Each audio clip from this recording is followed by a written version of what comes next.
So, how about that War Thunder then? You know, if all you did was sit around watching my YouTube channel, you might have missed the fact that there has been a pretty major update to War Thunder. I did want to do a video on it because, well, it's a fairly massive patch. Unfortunately, circumstances have conspired against me. I was away in Poland, and then I was at Tiger Day, and then I was doing Mingles with Jingles episode 100, but I've got a free slot, and it's time to give War Thunder a fair crack of the whip. Patch 1.0, Weapons of Victory.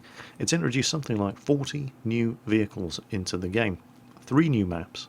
Well, I say 40 new vehicles, and technically there are 40 new vehicles in War Thunder, but the overwhelming majority are just different versions of vehicles that already existed in the game. But having said that, there are something like 11 brand new vehicles, primarily American tank destroyers, that have been introduced into War Thunder. And we're talking about vehicles like the T-28, the T-95, and the M18 Hellcat. Oh boy, the M18 Hellcat. That thing is... it's as much fun. In fact, it's probably more fun in War Thunder than it is in World of Tanks. You see, games like War Thunder and World of Tanks, well, they both have physics, but the physics in World of Tanks are a lot more forgiving. They're more arcade. When you've got a fast manoeuvrable machine in World of Tanks, there's some drifting and sliding going on, but it's always under your control. You never feel like you're about to lose control of the vehicle in World of Tanks, because the vehicles tend to stick to the ground a hell of a lot more than they do in War Thunder. Those of us who first started playing War Thunder Ground Forces, this is one of the first things that we noticed, particularly in the arcade version of War Thunder. It was almost like driving tanks on ice.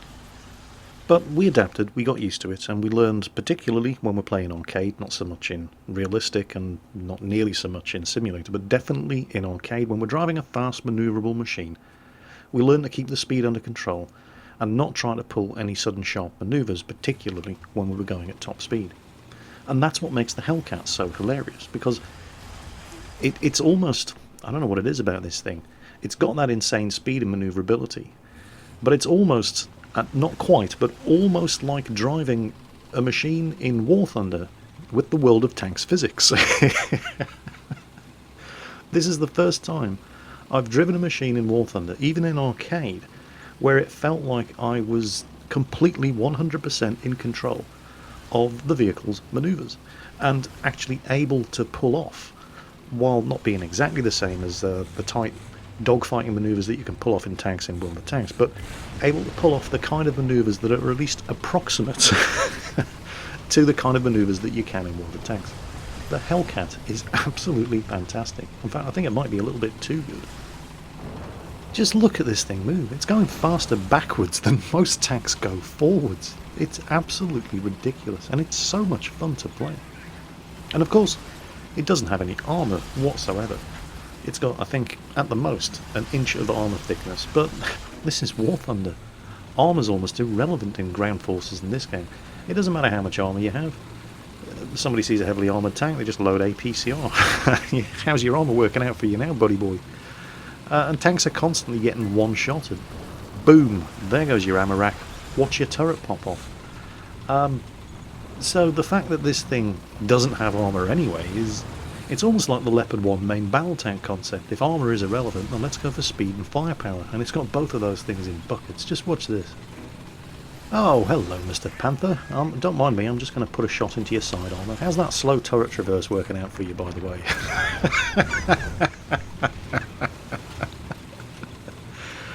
Yeah, that's the Hellcat for you. This thing is glorious. Yeah, proper tanks are all pounding away at each other from the front. Hellcat doesn't have time for that. Straight over the top. Boom, ammo rack. Oh.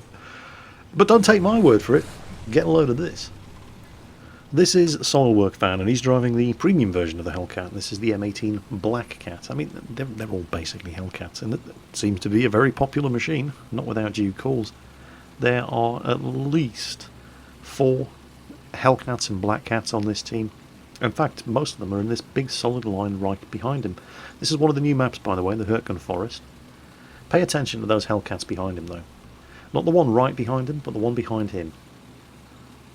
There, do you see him go airborne? And then he hits the ground, and then he hits another rise, and then he flips over. I know it might feel like you're playing with a World of Tanks physics model when you're in a Hellcat, but you're not. You're definitely still in War Thunder. Anyway, amusing though that was, that's not the point of this particular section of the video. What I wanted to show you here was to demonstrate the kind of thing I'm talking about when I'm talking about playing the Hellcat in War Thunder the same way that you would the Hellcat in World of Tanks. Because when those of us who came to War Thunder from World of Tanks got a rude awakening when we tried to do the same kind of things in War Thunder that we were quite used to doing in World of Tanks, because the tanks did not maneuver and hug the ground in War Thunder the way they did in World of Tanks. So we got into fast machines and we tried to pull the same kind of dogfighting maneuvers in War Thunder that we did in World of Tanks, and it just didn't work. Well, it kind of does in the Hellcat. One thing to bear in mind here, by the way, this was a realistic battle, so at the time there were no target markers, no player names above their tanks. You can only see them now because they're visible in the replay file. So he has absolutely no idea that there's all those enemy tanks on the ridge behind him. But never mind the enemy tanks on the ridge behind him, check this out. 3 enemy tanks, and they're all heavies. Watch what this Hellcat does. Look at this. It's not quite like playing World of Tanks. There goes the captured KV-1. It's not quite like playing World of Tanks, but it's as close as you're ever going to get to it in War Thunder. He set the Tiger on fire. He's using the Tiger to shield himself from the Panther. The Panther's desperately trying to turn around. They've nailed one of the Hellcats. He's definitely damaged that Tiger's ammo rack. Using the Tiger as cover from the Panther is just classic World of Tanks tactics. The Tiger's done. Gets around the side of the Panther. Puts one into the side, possibly damaging his ammo rack. You see what I'm talking about here? The Hellcat, and he set him on fire. Now the Tiger and the Panther moved as you expect tanks to move in War Thunder. The Hellcat definitely doesn't. And there he's taken fire from tanks behind him. He's been set on fire, I think, and he's done. But what a play. You never expect to see that kind of thing in War Thunder. The tanks just don't move like that. Well, the Hellcat does. Do you want some more Hellcat? Of course you want some more Hellcat, because the Hellcat's great. This is Foolski. He's on the new Normandy map. Those are the barrage balloons over the beaches getting shot up. Because that's what everybody does on the new Normandy map, isn't it? They all just sit there at the start and shoot the barrage balloons down because they're worth next to nothing. What are you going to do? Anyway, this is another realistic battle. And as in the previous one, you will be able to see the red target markers of the enemy tanks because this is a replay. At the time, and you're going to be sitting there on the edge of your seat shouting at the screen, "God damn it, there's a tank right there, shoot it, on your left." Well, he can't see that. So I apologise for any frustration. But watch this. Now, this is the regular, non-premium version of the Hellcat. It's the M18 Hellcat, not the M18 Black Cat. You can tell the difference because the Hellcat has a different muzzle brake, and it doesn't have Black Cat written on the side, which is probably a bigger giveaway than the muzzle brake, but hey, what are you going to do? He hasn't actually spotted any enemy tanks yet, but don't worry, it won't take long. There we go. That's a Panther. Ooh. Now he hasn't seen it. And a Tiger. But I think he might have seen the Tiger. And I don't think the Tiger has seen him. Look at this, no fear. Just drive straight up to it. There's a Panther D. And the Panther's not even pointing his gun at him. He puts a shot into the Panther's gun mantlet, trying to cripple the gunner and give him a chance to take the Tiger out. And then, as he turns the gun back to the Panther, this thing only has an inch of armour, and he actually bounced a shot from the Panther's 75mm gun off his gun mantlet. And this is the part I'm talking about. There's a tank on his left and there's a tank right in front of me. He hasn't actually seen either of them yet. When I was watching this, I was going, there, look, it's right in front of you. And there's another one on your left, but he's finally noticed, I don't know if it's a KV-85 or an IS, but one straight in the side of the turret. And got him. And has he finally noticed? Well, hello.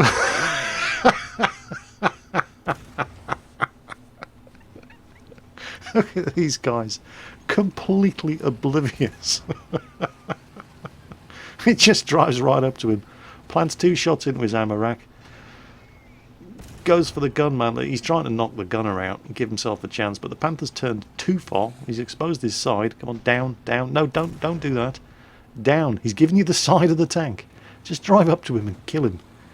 There you go. That's more like it. So that's an IS-1, 2 Panthers, and a Tiger. And now he's capping. He actually goes on to nail a Stug 3F as well, before finally having his rampage brought to an end by another Stug. And you know, the thing is, War Thunder, I haven't had fun playing War Thunder in a long, long time. I can't remember exactly when the rot set in, but I used to love playing War Thunder. I would play this game 4 or 5 hours a day. Back before Ground Forces was introduced, before the big economy nerf of patch, was it 1.27? War Thunder was so much fun. Have a look at my earlier War Thunder videos, and I'm not faking it. I really loved playing this game, and I just haven't had fun playing War Thunder in a long time. But I'm having fun playing War Thunder again, and it's thanks to machines like this. It's not all about the Hellcat though. British aircraft have had some love this patch as well, specifically the Royal Navy's Fleet Air Arm. This is Kartow, and he is flying the Sea Hurricane Mark 1C, and yes, your eyes are not deceiving you. Those are 4 20mm Hispano cannons. Oh yeah, baby. This is arcade. It's a single airstrip domination game, and there's his first kill. But it's not going to be his last. Putting 4 20mm Hispano cannons on a Hurricane? Oh yes, please. It has a battle rating of 3.3, which is the same as the Yak 9 and the LA5F, but yeah, it seems fair. I think, you know, doubtless there are almost 400,000 internet detectives out there who will be all too happy to prove me wrong, but I think this might be the most heavily armed aircraft with a battle rating of 3.3. Of course, it's still a Hurricane, but geez, look at that. I was about to say, of course, it's still a Hurricane, so it's not the most manoeuvrable aircraft in the world, and it's certainly not the fastest, and it does bleed off speed in the turn like you would not believe, but it really doesn't seem to be doing him any harm, does it? 4 20mm Hispanos forgive an awful lot of sins. I haven't actually played this thing yet myself. I just haven't had time. Not coming back from Tiger Day and then doing the Tiger Day video and then a special project for World of Tanks, which you'll see tomorrow. But I'm definitely going to have a go because this thing looks glorious. Look at him. Look at him go. Yeah, there's another one. I can't wait to have a go with this thing. It's been so long since I played War Thunder Arcade as well, and I used to absolutely love War Thunder Arcade. It was all that I played, and I used to be really, really good at it. Seriously, I was. Have a look at some of my earlier videos, and I was pretty damn good at War Thunder Arcade, and then for some reason I just stopped playing. I think what happened was it was probably, I think it was patch 1.27 when they nerfed the economy, and so you just started losing money regardless of how well you did on every aircraft you flew. So, you know, War Thunder just became less fun to play, and so I played it less. And it was around about the same time when my War Thunder videos really started kicking off and gaining popularity, so more people were aware that I was playing, and therefore more people were going after me when they saw me in a game, and that made it even less fun to play, so I played even less and less. And playing War Thunder it's like any other skill. You stop being good at it the less you do it. Quickie Babies even said himself, when playing World of Tanks, he does one less World of Tanks live stream a week now than he used to. And he said himself that he's noticed that when he was streaming World of Tanks 20 hours a week, he was a much better player than he is now when he's only streaming World of Tanks 15 hours a week. And War Thunder's exactly the same. I used to be an absolute demon in the air at War Thunder, and then I just kind of lost the urge to keep playing due to one reason or another, and so I started sucking. And it's worse in War Thunder because there are so many different game modes. You've got ground, you've got air, you've got arcade, realistic, and simulator in both different modes. So that there's, you know, the skill set that you learn to be good at this game is highly, highly perishable, and you really do have to put the hours in. I used to play this game 5 hours a day, and it's been a long time since I played War Thunder 5 hours a month. But if anything could make me come back, I think it's this patch. Flying aircraft like the Sea Hurricane Mark 1C with its devastating 4 20mm Hispano cannon. I mean, look at this. He's just taking no prisoners whatsoever. Oh, I can definitely have fun with this thing. Oh, no, don't think so. Nice try. It's not just the Hawker Sea Hurricane. They've introduced a whole range of Royal Naval Fleet Air Arm fighter aircraft, fighter and ground attack aircraft, including the Fairey Firefly. 2 versions of the Firefly. Firefly wasn't an amazing aircraft, but it was good enough. It got the job done. Actually took part in the bombing of the Tirpitz in Norway. And from there leading on to aircraft like the fantastic Hawker Sea Fury, an absolute beast of a piston-engined aircraft. It actually scored jet kills during the Korean War. A flight of Hawker Sea Furies took down a MiG-15. And leading, unfortunately, on to the new top-of-the-line British Royal Naval Supermarine Attacker, which was an utter disaster. And a bizarre choice in War Thunder, I have to say. The aircraft that succeeded the Attacker, the Hawker Seahawk, was a much, much more capable aircraft. Just to give you an idea of how bad the Supermarine Attacker was, it was introduced into service with the Fleet Air Arm in 1951, and it was retired from service with the Fleet Air Arm in 1954. By contrast, the aircraft that replaced it, the Hawker Seahawk, was introduced into service in 1953 and wasn't retired from service until 1983. It was a really, really good aircraft. And so, of course, they give us the Supermarine Attacker. Oh well. I can put up with a Supermarine Attacker. I mean, they've given us the Hawker Sea Hurricane, and they've given us the Supermarine Seafire, and they've given us the Hawker Sea Fury. So, yeah, 3 out of 4 is not bad. By the way, Kato went on to finish this match with 20 kills, 6 assists, and didn't get shot down once. I need to fly this aircraft. Actually, speaking of the Sea Fury, shall we have a look at a Sea Fury game? Let's have a look at a Sea Fury game. This is Big Dog in the Hawk Sea Fury, and that was actually friendly fire, believe it or not. He thought there was somebody behind him. There was. He was on his team. But he's not going to let that put him off claiming his first kill of a Year 2 bomber. Now, if you're looking at the Sea Fury and thinking, you know, it looks very familiar, it does look a lot like the Tempest 2, which already exists in War Thunder.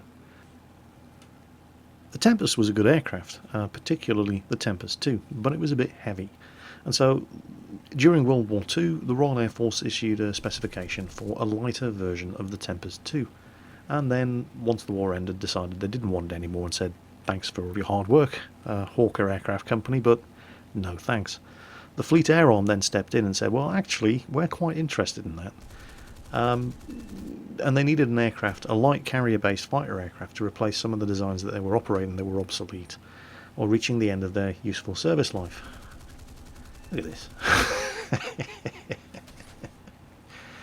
Come on. Send more bombers.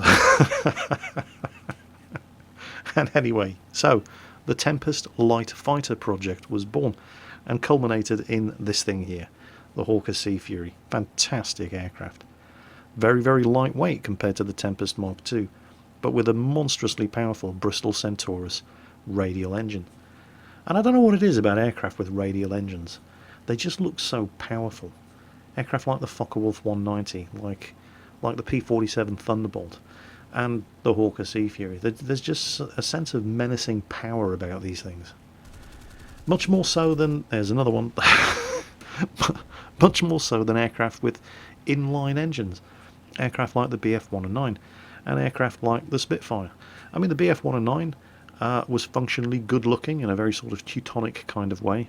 The Spitfire was absolutely beautiful, but neither of them looked particularly brutal in the way that the P-47 Thunderbolt and the Hawker Sea Fury do.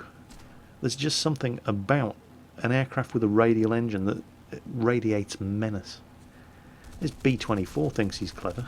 We're going to see about that. I know we said send more bombers, but you didn't have to. I don't think a single enemy bomber managed to get past Big Dog in this game. He's gaining altitude again. He's convinced there are more bombers up here. He's probably reloading his cannons at this point. He's skulking around looking for more victims. I don't see anything. It looks like everything's down at low altitude. What we got down there? BF-109 of some description. Yeah, there's more than enough people up here ready to deal with any other bombers that are foolish enough to try to get through.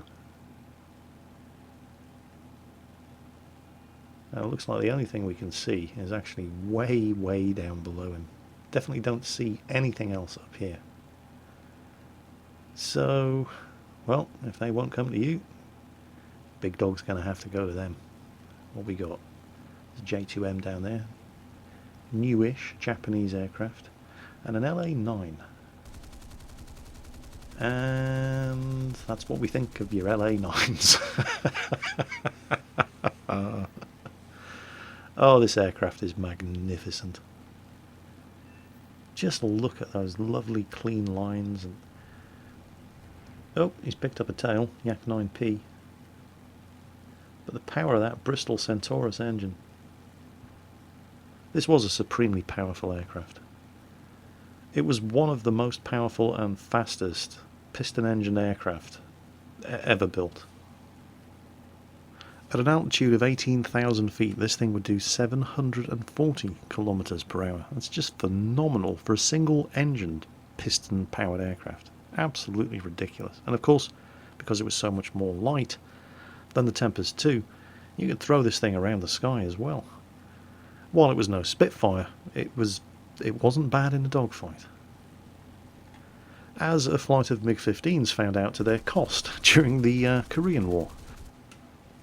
On the 8th of August 1952, Lieutenant Peter Carmichael, whose nickname was Hoagie, it's a common thing in the Royal Navy, your nickname just depends on whatever your surname is. If your surname's Carmichael, your nickname's Hoagie. Those are the rules. I don't make them up, I just have to abide by them. Well, anyway, young Hoagie Carmichael was leading a flight of Sea Furies, which were escorting a flight of, I think they were Fairey Fireflies, on a mission from the carrier, HMS Ocean, when they were bounced by 8 Chinese MiG-15s. The MiG-15s lost. You can imagine what it must have been like for the MiG-15 pilots there. Casually cruising along, they think, oh look, propeller-driven aircraft, lunch, om nom nom nom nom. Dived into the attack. They did manage to damage one of the Fireflies, but in return they suffered one confirmed MiG-15 shot down, another probably shot down but definitely damaged. It was damaged and was seen to fly off. Nobody knows whether or not he made it back to base. Either way, it was a win for Stiff Upper Lip and the good old British Hawker Sea Fury.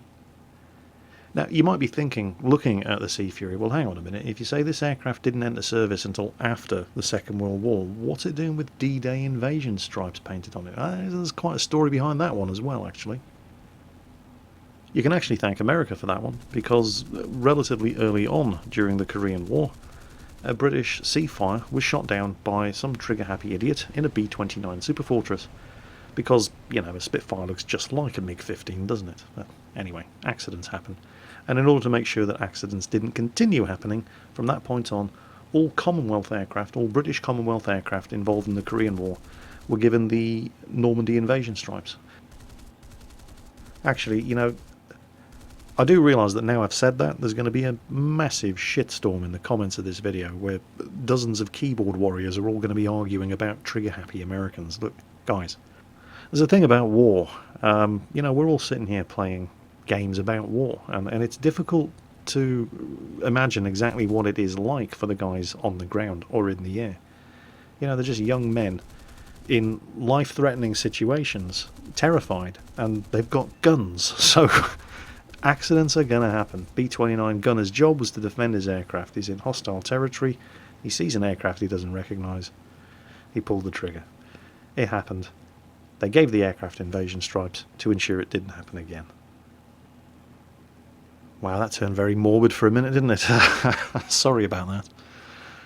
Anyway, patch 1.70 for War Thunder. I like this patch. It seems to be doing something that I didn't imagine was going to happen in War Thunder. And it's sort of drip feeding the element of fun back into the game. I may have to start playing War Thunder. As much as my schedule allows anyway. You wouldn't believe how busy I am putting videos up every day.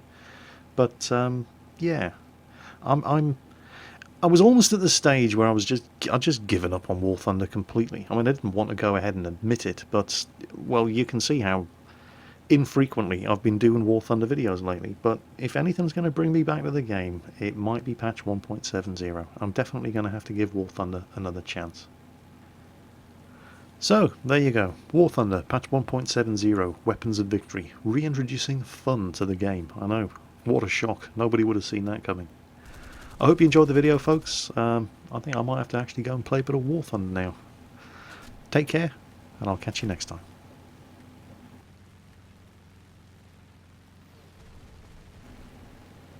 Oh, go on then, we'll watch the rest of the replay. Come on, big dog. I've lost track. How many kills does he have now? He's going to have that Focke-Wulf 190, but he's not alone. This is dangerous as all hell. That's the enemy airstrip. The amount of times I've been having a fantastic game in War Thunder, and then I've gotten too close to the enemy airstrip, and yeah. Those anti-aircraft guns don't take any prisoners. And there are now 3 enemy aircraft over the enemy airstrip, as well as all those anti-aircraft guns. But it looks like a fairly even fight, except for the anti-aircraft guns. How about this I-16? He's getting close. No, he's down. Come on then, big dog. You got a Focke-Wulf 190, a BF-109, and what's that? An IL-10? Not anymore. What's this? BF-109? Not anymore. Oh! They think it's all over. The fans are rushing onto the pitch. And it is now. Oh well, never mind. It was good while it lasted. Take care, folks. Catch you next time.